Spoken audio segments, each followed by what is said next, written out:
How do you start another location, and what services are available to help that second location while keeping the primary business viable and profitable?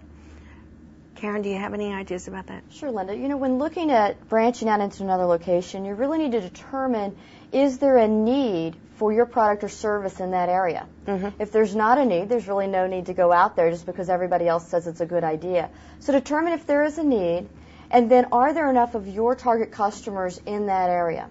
How far are your customers willing to travel to your location to get your services or your products? And are there enough within that geographic area? And then we look at, and we say, well, I've got enough customers, there is a need for my product, but who are my competitors in the area? Look at your competitors all the way around and see if you have something different to offer them. Right. You want to be able to set yourself apart from everyone else. So then we've got enough customers, we've analyzed our competitors, and then we need to determine, is there enough traffic in the locations that we're looking at? You're going to review several different locations and then determine the traffic patterns to see if that's going to be a good location for you. Not everyone needs to be on a main road. You know, not everyone is a destination business, so you may be able to find less expensive space off of the main road, which can still benefit your customers.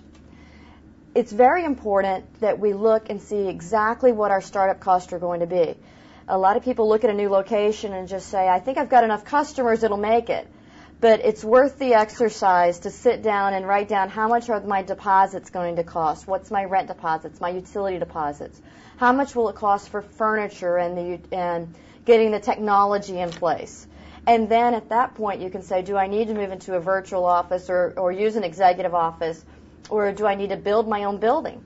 A big difference there. Right. So we look at all those costs, and then the business can make a very sound decision about how to proceed from that point. If it is going to be, do they need to go into a full-blown office of their own or retail space, or do they need to phase in there at some manner? What do you think, as a group, what do you think is the biggest challenge for a business planning and expansion? Time. Staffing. Staffing. Definitely. Okay.